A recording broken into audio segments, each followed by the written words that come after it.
Good afternoon, everyone. Thank you for joining us on our panel today about young women changemakers. The panels that are going to be happening throughout today and tomorrow in person are to celebrate International Women's Day in the Pakistani community. Today, on today's topic, we're going to be talking about young women that are advocating for change and talk about their experience and journeys as they revolve around the change that's happening in the community. Today, I'm going to introduce myself and then I will introduce the panelists afterwards. My name is Amar Mushtaq, and I'm a first generation Pakistani American and the eldest daughter of immigrant parents. By profession, I'm a business analyst in technology and a passionate board member at Women to Women Forum. I also lead a program called Elevate Youth Voices, and I'm a program director on that program at Women to Women Forum. Today, I have a panel of intelligent young women who are breaking barriers and advocating for positive change. I'd like to introduce our panelists. We have Sophia Huck, Rabia Khalid, and Hera Sheikh with us today. Thank you for joining us. Sophia was born and raised in Southern California to a Pakistani father and Mexican mother. She graduated from UCLA with a bachelor's in arts in gender studies. In 2018, she graduated from the Riordan MBA Fellows Program at UCLA. Currently, she is the founder and CEO of Muslim Women Professionals, program manager at XRC Labs, the #1 retail accelerator, and VC fund, and venture fellow at Lisonia's Venture Cooperative. Our next panelist is Rabia Khalid. She is originally from Faisalabad, Pakistan, and moved to America in 2016. She has done her master's in political science and currently is working at United Nations Department of Global Communications. She has won many Best Delegate awards at the Model United Nations, along with the International Outstanding Delegate Award at Istanbul, Turkey. She believes diversity brings people together and is a staunch supporter of gender equality. Our last panelist, but certainly not the least, is Hera Sheikh. She is the Chief of Staff to Assemblywoman Sadaf Jaffer in Legislative District 16. She has a background in campaign strategy, strategic communications, and community outreach. Prior to this role, Hera served as a Deputy Director for AAPI and Faith-Based Outreach for Murphy for governor in 2021. Hera is passionate about advocating for underrepresented communities and increasing diverse representation in the political and governmental arenas. So let's kick off our panel today. We're going to start off by defining women empowerment, what that means to our panelists, and how women empowerment is relevant to young people. Sophia, do you want to start off? Of course, yeah. So to me, women empowerment means that women have the ability to make choices and that they feel confident in who they are. I feel like that is truly what women empowerment means to me. And I think that as a community, particularly, especially for young women, I think it's really respecting other women's choices and also empowering other women as well. I think that it's very easy, especially growing up, to see women who are like really pitted against each other and seen as competition amongst one another. But I think that, you know, in the climate that we're living in today, where you see the gender pay gap, right? You see the hijab ban happening in parts of the world. I think now more than ever, a woman's right to be able to make her own choices and have the ability to do so truly is what women empowerment means to me, and the ability for us to advocate for one another as well. And then what does that mean to someone who is maybe younger, right? From their perspective, how does it affect them? Yeah, I think that when you're really young, like I mentioned, I think it's very easy sometimes as a community for us to kind of get pitted against each other, particularly women. I don't really see it as much with men. But I think that, you know, when you're young, it's really easy to see other girls as your competition. And unfortunately, you know, in the society that we're living in, you know, there are still a lack of resources and opportunities for women. When we look at, you know, leadership boards, you know, sometimes it's, you know, white men or even men of color, but you see very few women. And so sometimes it's, you know, it's very difficult for women to feel like, how can I, you know, be in that one spot? It's multiple women competing for one leadership role. But I think when you're younger, I think what that really means is really advocating for the women around you, right? Like not seeing other girls as your competition, but really understanding that it's not just about one of you making it, because if it's just you making it, you're going to be very lonely there in a group of men. You want to make sure that you're advocating for other women, because when there's more of us in these spaces, there's so much more change that can happen that allows all of us to really have access to opportunities and resources, and to ultimately make a larger impact that will benefit all of us, not just one of us. Great. And Rabia, what are your thoughts on women empowerment? How does it affect you? Well, I totally agree with what Sophia just said. Of course, having same opportunities being available to everyone. But I also believe that having equal opportunities between men and women, particularly since I come from Southeast Asian background from Pakistan. And I believe even though those countries are developing and I'm proud to be from there, but still because having lived in US for about 6 years now and coming from Pakistan, that's the thing that I still feel that our part of the world where I come from that it lacks, that men and women having equal opportunities. And even if they do have equal opportunities, since we see, there is um, more awareness in the society, there is more education opportunities being available to everyone, but still somehow I believe that women, they kind of lack the confidence to go and get those opportunities. So I believe that there needs to be a sense of encouragement, empowerment, starting right from the personal level. And I believe the families, the parents, they play a very important role towards that. And I believe for me personally, the empowerment that I gained throughout my personal and professional life, my parents, they had a big role towards that. So just like we say that the change, it starts from home, right? From the base structure. So I believe um, having the encouragement from your family, the kind of circle you engage yourself in, that plays a very pivotal role towards having self-empowerment. And when you feel confident within yourself, then it would naturally radiate from your personality and you would kind of promote the same thing towards other fellows. So I think for me, empowerment, it starts from having a good set of network, a good support of network from your family, friends, and also being an opportunist in a positive way. That if you have the opportunity, because I believe right now in this world of internet, like right now I'm in Pakistan, but I'm able to participate in this panel, which is being conducted in New York.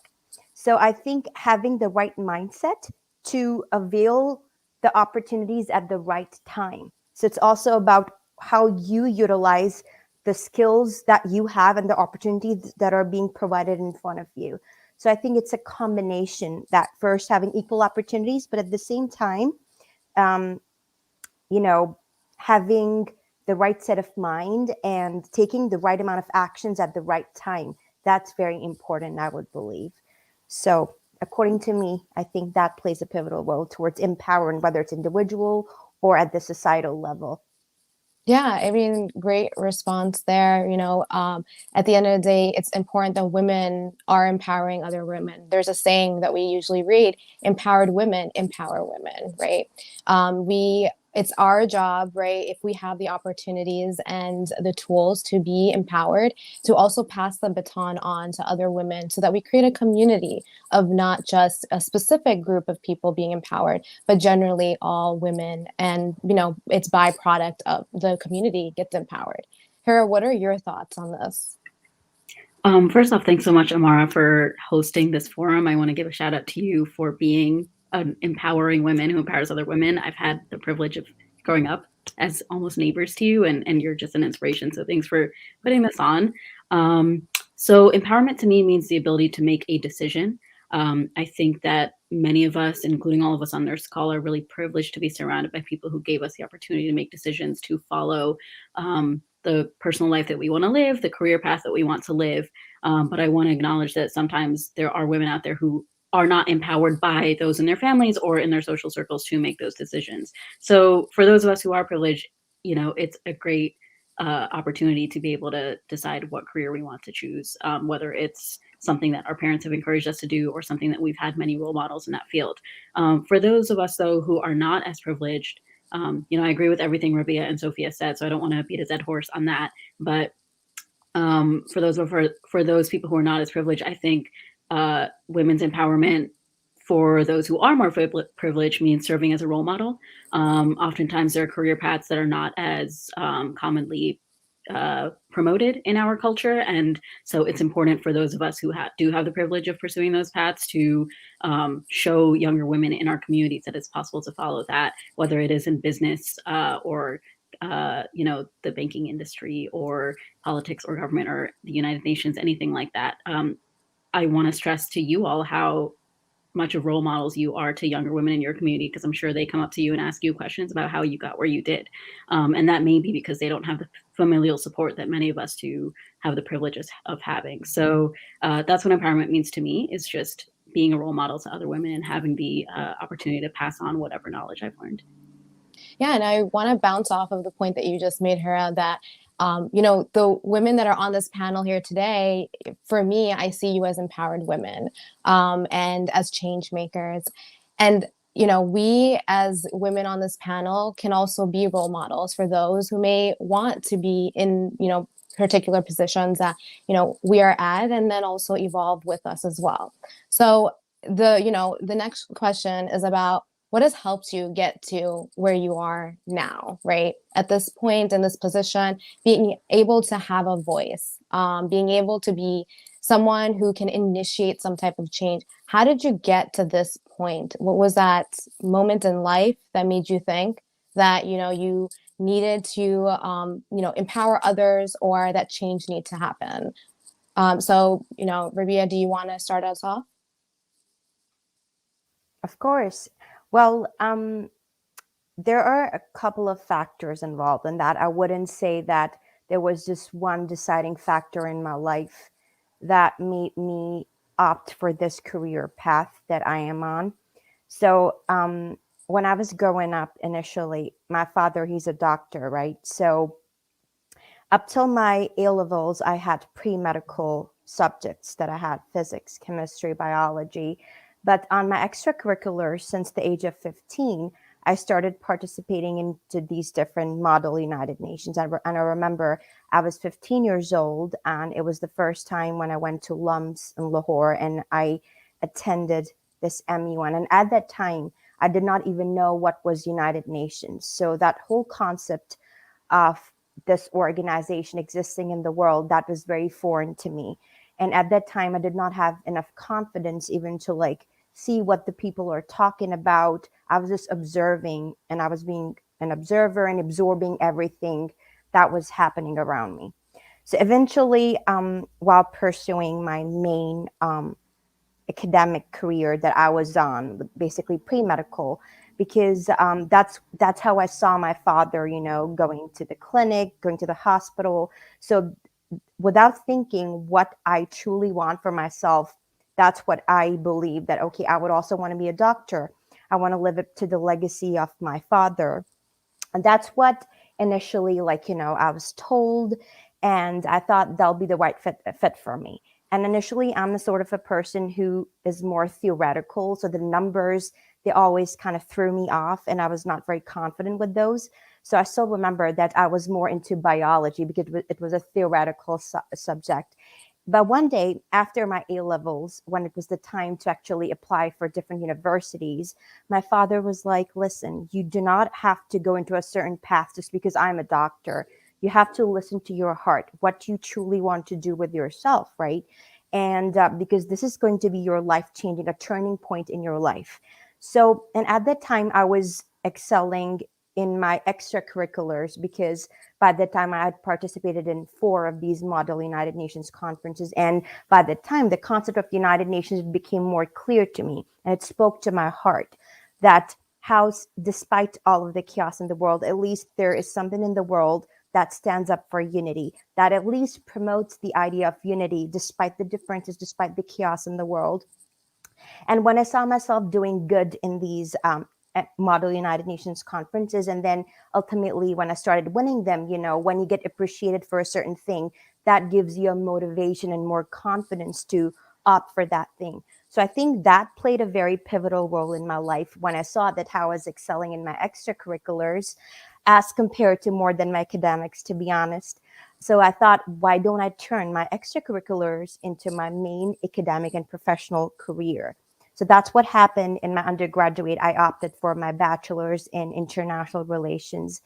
And then ultimately, because I'm the only child, I don't have any siblings. So I wanted to go to abroad at that time. But my parents were like, still, you're a little young. Let yourself mature a little bit more so that you can handle things.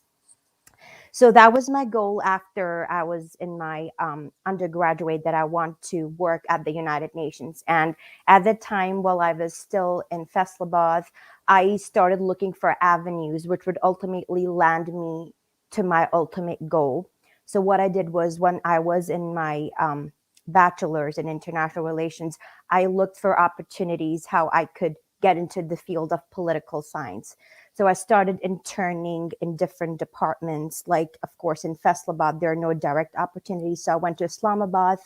There is a think tank called Institute of Strategic Studies Islamabad, ISSI.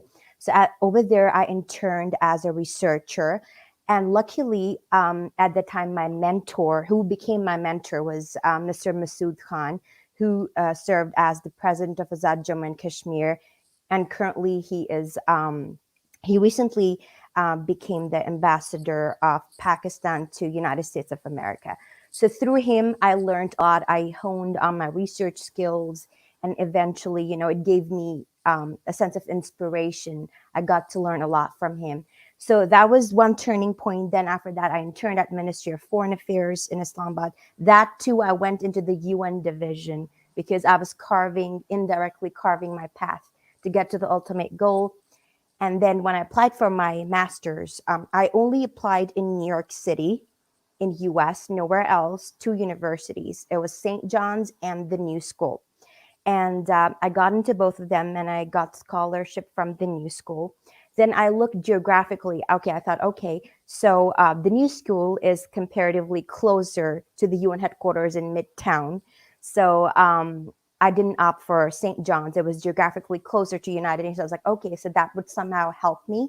So then I came to US in 2016, and I ultimately, other than my education, I started the internship with Permanent Mission of Pakistan to United Nations.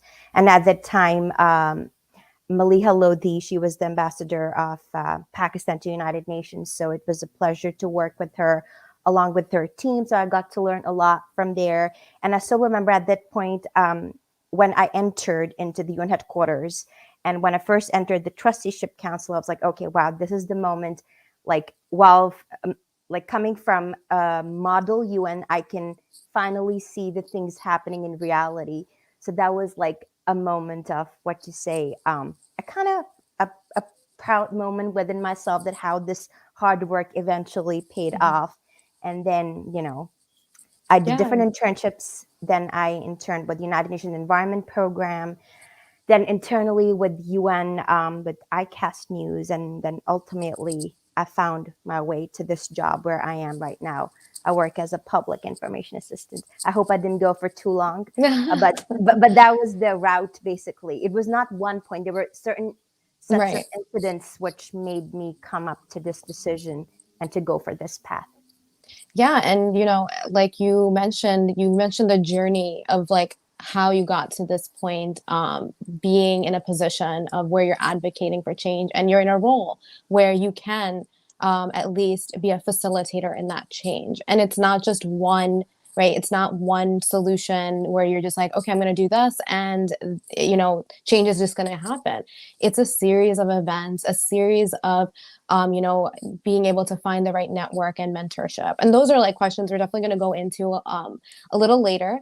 So I just want to hear also from like Hera, if you could just, expand on like, a little bit about how you got to where you are.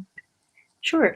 So much like Rabia, my career's taken kind of a meandering path. I did poli-sci in college as well, thought I wanted to go to law school, took a campaigning class. That seemed interesting. So I was like, let's work on that for a bit. I worked on that at a firm and then had the opportunity to join an actual campaign. That seemed interesting. Then I had the opportunity to jump over to the government side. That seemed interesting. And every single job that I've jumped into from the previous one, I would say that I've had like 50% of the experience that I need to actually do that job. And the rest of that 50% comes from a confident sense of curiosity. And that is the advice that I would give to younger women who are trying to carve their career path is be confident about what you don't know. There are going to be a lot of things that you don't know, and that's nothing to be ashamed of, but it is okay to ask questions, and in fact, a really good thing to ask questions. I know we're going to talk about mentorship later, but I think one of the best ways to find mentors is to find people who are really good at what they do and spend time with them, asking them if they have any advice to you, or asking them smart questions about the specific thing that they work on, rather than vague, like, hey, what can I do to get better? Maybe if it's a particular policy area that you're not particularly knowledgeable about, do some research and then go speak with them with smart questions about what it is that they do. Or if you have a leader at your company that you want to learn more from, ask them very specific questions about what their day-to-day is like. I think oftentimes there is, on one hand, you have people who are like overly confident and feel like they know everything, so they won't necessarily learn. And on the other side, you have people who are very scared about the fact that they don't know what they don't know and therefore will just not ask questions. So you have to take pride in what you don't know. And it's nothing to be ashamed of. I think that the only thing that's gotten me to where I have been today is the hunger to prove that, like, hey, I don't know this thing, but I really want to learn it. And could you please sit down with me and explain it to me? And people appreciate that because people love sharing their expertise, especially other women and other women of color. At least in my experience, it's been women of color who have empowered me to be where I am today. They have often been the ones that have said, oh, you want to work in this field? Let me connect you with so-and-so who's an expert in that region. Or let me make a phone call for you at here to see if you could maybe get an internship. It's people like that who love to help you out. So go in with a confident sense of curiosity, and you will learn what you need to know with time, unless it's like a really hard skill, like if you're trying to be a doctor, obviously go to med school for that. But there are other skills that are softer skills that you you only learn with experience. So don't be afraid to ask questions that you need to ask. So I love the point where you said that, in certain areas, even though you didn't fit like 50% of like what they were looking for, you were able to meet that 50%, get in there, and then learn the remainder of like, what needed to be learned. As women, it's a common struggle between us that whenever we look at a job description, whenever we look at an opportunity, we think 1,000 times whether are we like perfectly the right fit for that area or position. And comparatively to men, they'll look at like, if it's a 50 to 75% fit, they'll go for it. And, and they'll get it. And that's the big difference between opportunities as well from a gender-based perspective, that sometimes women turn away opportunities because of that kind of, setback of, I need to be 100% perfect in order to even like try to apply myself somewhere. And as a young person, like we have to just remember, like Hera said, that it's okay to not be the perfect fit, because at the end of the day, we are learning, right? There is a certain expectation that you're not going to be like you're not going to come in like, just like running in and just be 100% fit for that position. There's that expectation that you're willing to learn. And like you said, you're hungry for that opportunity. So love that point. And then Sophia, you want to just expand on that? Yeah, sure. So I think in terms of like what's helped me get to where I am, I think I've naturally just like always been very ambitious. And I think that stems from when I was very young, and my dad, had my parents had 3 girls and 1 boy. So for a while it was just girls. And so I was kind of like the tomboy. And so my dad kind of treated me that way. Like, okay, even when we go to like the mosque and, all these boys would be reciting Quran, my dad would be like, go, you know how to do it. You can do it just as good as they can. And I remember I'd be like, oh my God, this is so embarrassing, Dad. What are you doing? And my mom would do this, and she's like, just go. Like, you know the surah. Like, why are we just letting the boys go? Why don't you go? And I think now looking back, I'm actually so fortunate my parents did that, because it gave me the confidence to be able to like recognize, like, when I know something, I shouldn't hold back, because yes, there may be a lot of men, and yeah, naturally I feel like guys they'll go up there and they might not even know anything, but they just know how to like make it sound good. And sometimes I make fun of some of my guy friends. I'm like, you're just using really big words, but you really didn't say much, and I like make fun of them in that way. But I think that's why like I really try to like let other women know kind of like what you all said already, which is like, you don't have to know everything completely inside and out. Like, it starts with an idea naturally. And so kind of going back to what a few of you already said is just, I've changed my, career path a few times. Initially, I wanted to go into hospital administration throughout college, and then when I went to study at the London School of Economics for a summer, that's when I fell in love with business, and then started working in the business sector, particularly in like fashion and e-commerce. And a lot of that I learned from podcasts and reading and things like that I could just get my hands on. Like, it wasn't through, going and getting an MBA. And also you mentioned, Amara, like, my Reorder MBA Fellows program and Forte Foundation. I like to tell people as well, like, there's so many incredible programs that are out there that are free, that are going to help you build the skill sets that you need in order to really thrive and help you get to where you need to be. And so, definitely explore that. But I think, for young women who are interested in going into like venture capital, for example, which is where I'm in, I think, reaching out to people via LinkedIn is like so common, and I, when people reach out to me, they're very genuine, and they're like, I would really love to speak with you about your experience, as I'm interested in learning more about venture capital or starting an organization. Like, I always take their outreach. I always make sure to set up an appointment, because tying back to what my parents always said, it was like, it doesn't matter if there's just one of us, and us being Pakistani, Mexican, Muslim in these spaces. It's like, it doesn't matter. Like, that doesn't mean anything. What matters is, when your whole community is around you, when you get to the top, like, that's what actually matters. So I think that's why it's encouraged me to start MWP, Muslim Women Professionals, which we'll talk about in a little bit, because for me, it's like, I want to continue to remind women of their power, but personally and professionally, to be able to have the autonomy to make decisions for themselves that will make them happy and ultimately successful in the long run as well. I mean, great responses all around. I think that they're incredibly, insightful, especially for younger people and people who may also be just kind of starting off in their career. Super helpful. So I'm going to just move on to the next question. And I know we touched upon like different areas, of some of the questions that I wanted to talk about. So I want to just change the tone a little bit to talk about some of the obstacles that as young women, as change makers, you faced. And one thing that I really wanted to talk about, that I hear this word all the time from people, is imposter syndrome. So how do you deal with imposter syndrome? That kind of, and maybe, for our viewers, like, define imposter syndrome. If Hera, if you want to start off and by defining it, and let us know how you navigate through it. Sure. So I view imposter syndrome as a feeling that you are imposter in a larger group of people, meaning that you think that everyone else is real and deserves to fit in that area, whether it's at your company or in your school. You feel like they actually deserve to be there and you do not deserve to be there. And it's a syndrome because it's not really true, right? If you are there, it's probably because you deserve to be there, because you have worked really hard to be there and you're at the same level, if not better, than the other folks in the room.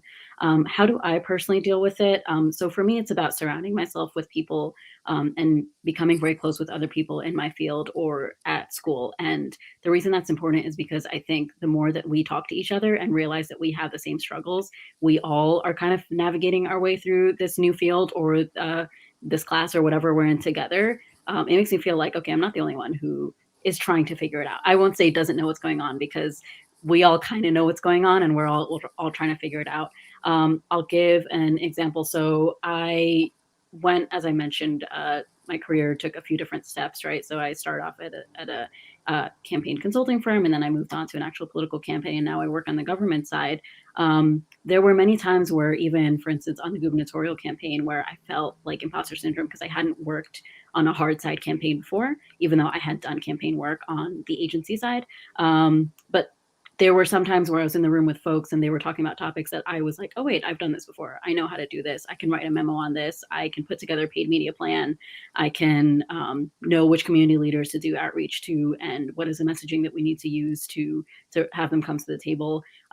So imposter syndrome is, in my opinion, defeated by surrounding yourself with other people and having open conversation about what you're all not confident about. And then also giving yourself opportunities to prove to yourself that, oh, wait, I do know what I'm doing. I just need to have people around me who will give me the opportunity to do that challenging work. That's awesome. And I guess going back to you, Sophia, you mentioned about the Muslim women's professionals, network that you've created. I mean, that's an initiative in itself. And I'm sure that there were certain setbacks or, thoughts in, the back of your mind that probably represented more closely to imposter syndrome. Absolutely. And I definitely will go with your definition on imposter syndrome. I think that was perfectly said. Yeah, when I started MWP, had no experience in starting an organization, had never been an entrepreneur before that. I just knew at that time, this was 2018, that there was a lot of Islamophobia going around. There was a lot of sexism, a lot of racism. I personally just did not feel comfortable as a Muslim woman here in the United States, especially in Southern California, which is pretty, diverse, but I just did not feel comfortable. And that's when I knew that this was something I really wanted to do. And I had the idea for years, but finally decided to execute it. And I think that I had imposter syndrome on and off for years. And I think it was because I was afraid how people would perceive me. I thought people were going to label me as that B word that I will not say on here because we have young girls on here. And I thought people would associate me with that word because women do call other women that word, unfortunately. And I was afraid that people would call me selfish or say, like, who does she think she is? And, like, does she know what she's doing? Like, I had imposter syndrome on and off for a few years. And it wasn't until I was in an accelerator where I was told, by these venture partners and all of that they were like, you're the founder, you know your organization the most. So at the end of the day, you need to make decisions and people are not going to like them. But you're doing it because when some people only know parts of the org, you know every single aspect of it. And that's not being selfish. That's not being the B word. That's none of that. It's truly doing what's best. And so that's when I kind of started, the confidence just kind of came back. And I think now I make decisions and I enforce them, and I kind of, obviously I'll hear everyone's perspective and then I come to my own conclusion of this is what I think is best for the organization, not for me, not for you, but for the org. When it comes to even now, like venture capital, venture capital lacks a lot of diversity. It's still a very homogenous space. Less than 2% of venture capital goes to women founders.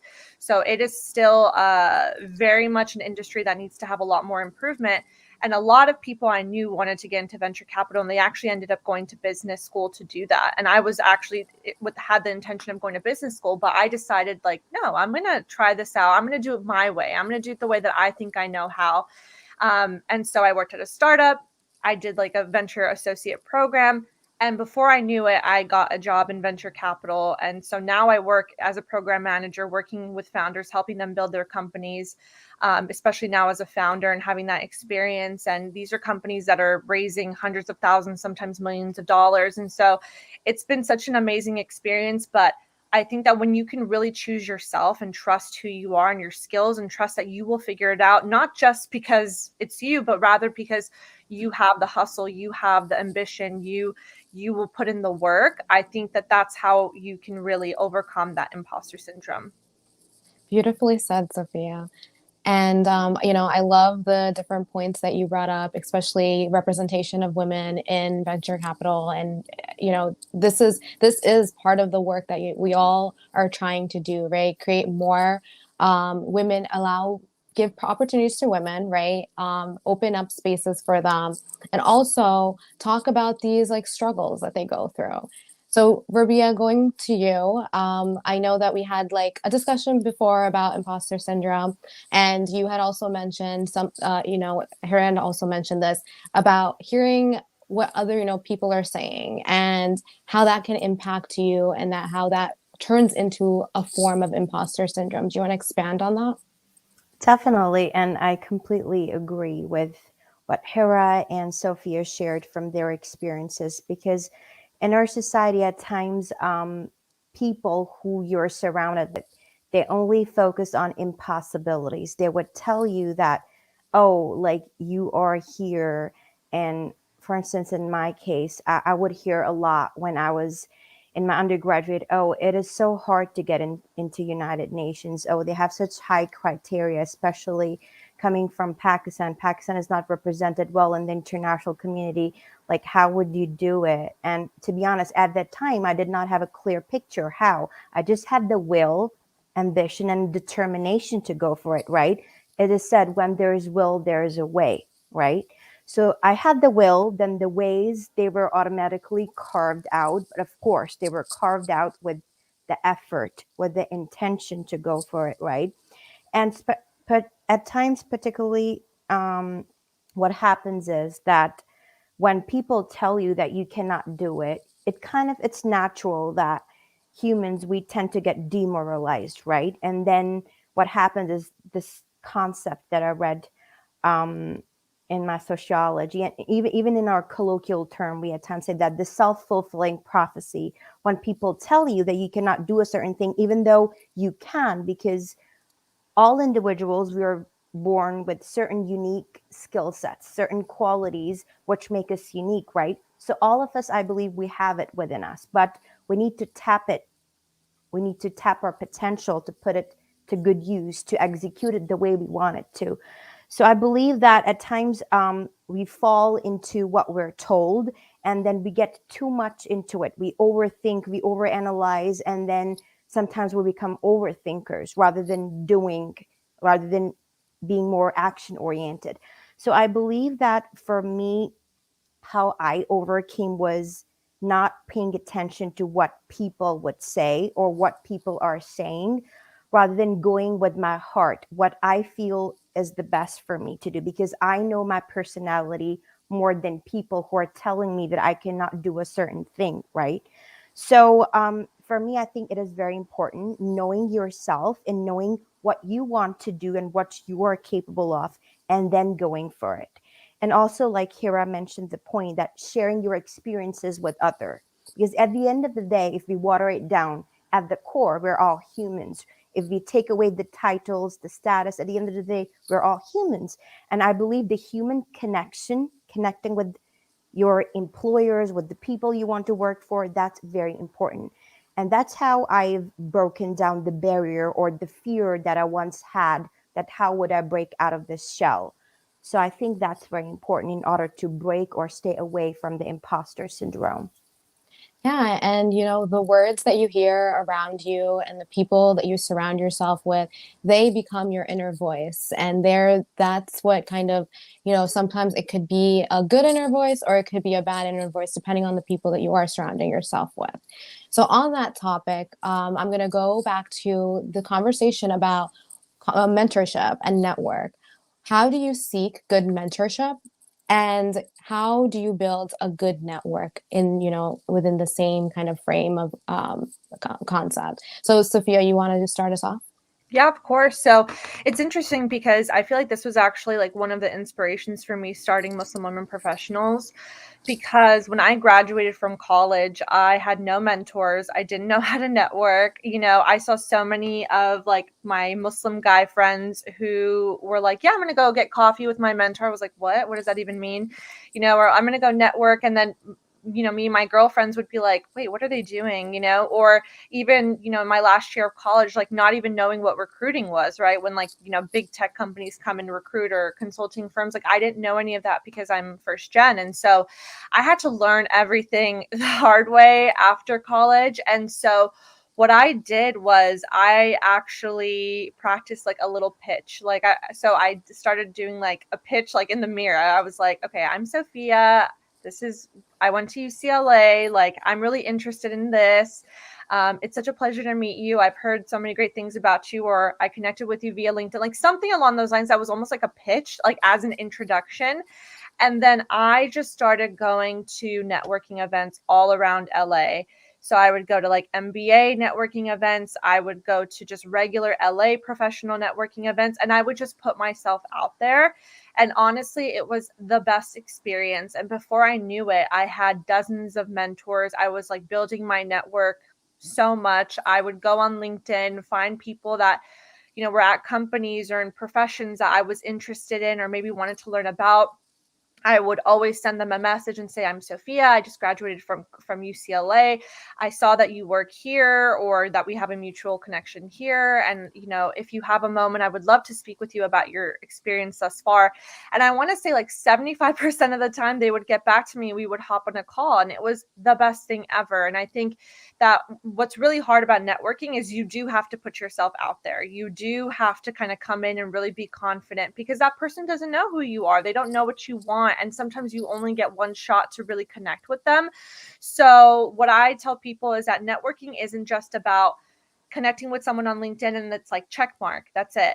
It's really about maintaining relationships. So that's why it's so important to really focus on reciprocity. So not just what you're interested in learning about them, but I always tell my mentees, especially the girls on my team who are, in college or graduating, like, you never want to make it just about yourself. You always want to ask even your mentor, like, what can I do for you? How can I help you? And so even with myself, I have mentors who like 60 years old, they've worked at like some of the top companies in the world.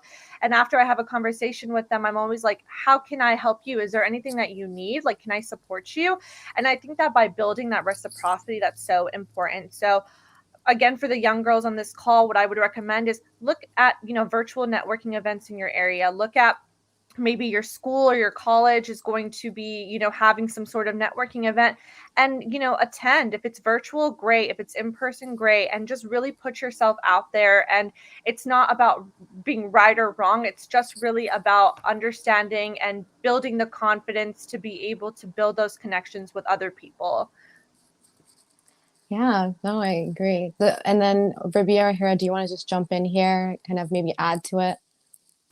Definitely. I think what I would say is, if I kind of share from my personal experience, for me, what helped was that when I was studying, I would keep an eye out on these different events that would happen around me in New York City, like on Eventbrite. And I would just, it said that the first thing is to show up, right? Once you take that first step, then the things become easy for you.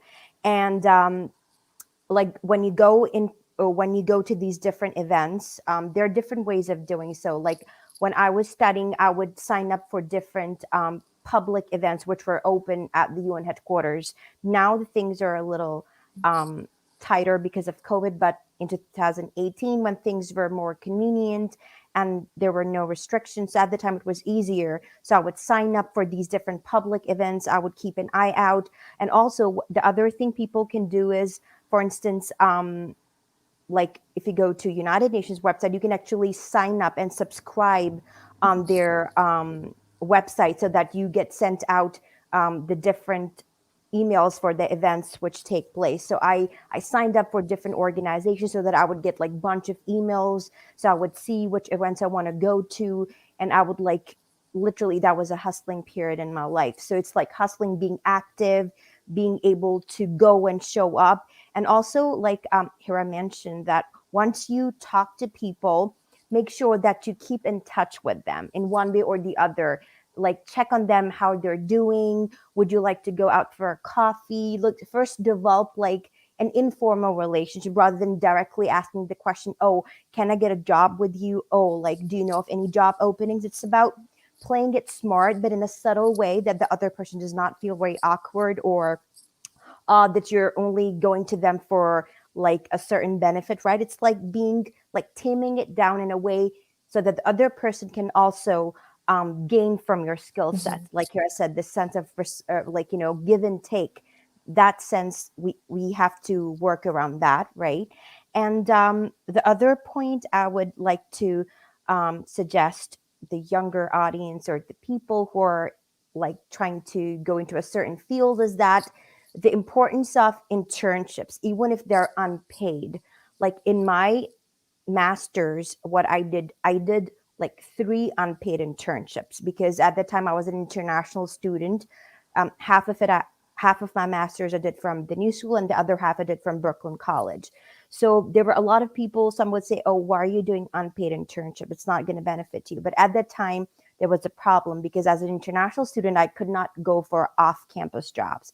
And the in-campus, so what I did was I interned with on-campus with NIPRIG, the New York Public Interest Research Group. So I availed that opportunity. Then I took the internship with the United Nations Environment Program. I did it for my academic credits, right? Even though I know that I could not get the monetary benefit. So what? I was gaining the skill sets, I was gaining the experience. So I utilized that. So I think it's very important to get whatever opportunities that you can get and try to make best use of them. So I think that's very important. And showing up, going to events, whether they're virtual, in person, the importance of having your own visiting card, your business card. I learned that after getting my job, of course. So like, so that rather than wasting time of exchange, you can just hand out your business card to them, or also setting up informational interviews, just like Kira said, having informal conversation with people, sharing your experiences, learning from their experiences, that can help you excel or get where you want to go in life or in your professional career. Yeah, no, I mean, I think the key word that you said there was showing up. I think a lot for when it comes to young, kids that are in college or even high school, it's, if you sign up for a club or an organization and they have events going on and you are interested in it, but then you kind of just skip out on them and, you're not really attending them, you're losing out on opportunities, right? Maybe you could have met somebody there that could become a mentor, or they could be that next connection to where the next step where you want to go. So I love the word showing up. I should put it like on a banner. But so we are a little over time. So I do want to, and I know, Hera, you had talked about mentorship. Is there something that you want to add really quickly?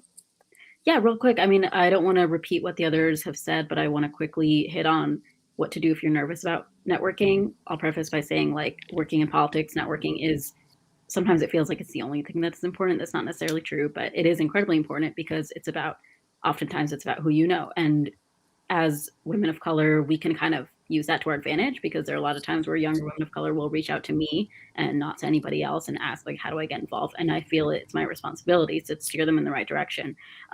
But if you do have a networking event that you're going to, how to kind of hack your brain into feeling less nervous about it, there's 2 things that I do. First of all, I feel really grimy about sometimes like the transactional nature of networking that some of you have alluded to before. So the way I tell myself to, not view it that way is I'm just going there to make friends. I don't want to learn about I mean, eventually I do, but I'm not going there with the goal of learning about how you got to your job or whatever. Like, I just want to know like who you are. What do you do for fun? And can we be friends? Do we vibe? And because if we do, people are more likely to want to help out people who they genuinely enjoy being around and respect, and have a rapport that they built with. And then the second thing is if you know somebody who's going, whether it is a friend or even just somebody that you messaged on LinkedIn, as Sophia mentioned before, ask them, hey, is there any upcoming events that you recommend that I go to? And would you be okay with me tagging along with you? That just makes me feel a lot better, because if I'm the only person in the room and I don't know anybody else, it is very daunting to walk up to a new person and just go in with your elevator pitch. It's really hard.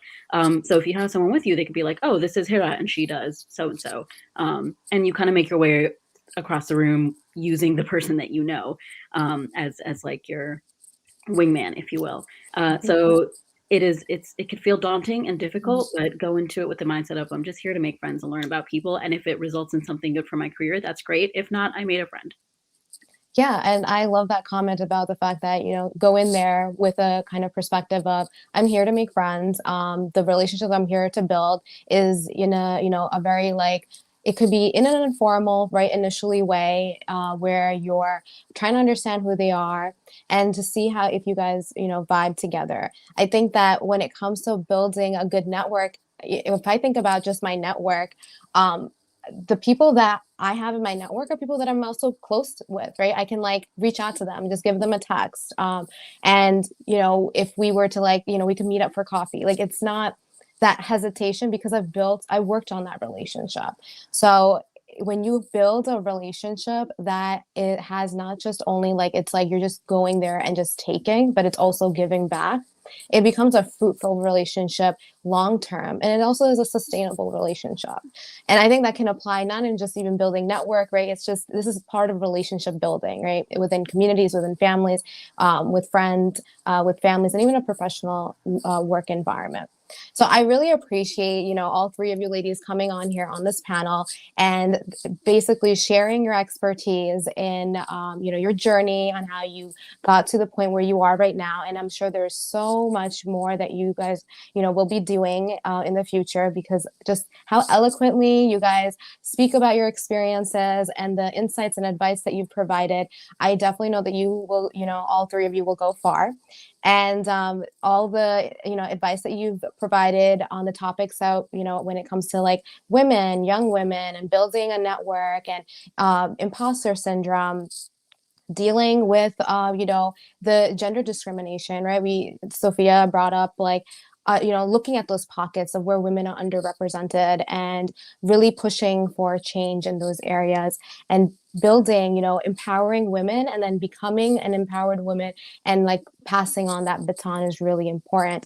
So I appreciate all three of you coming on here. And we'll definitely stay in touch because I think that's also part of building, right? This is how we build our network.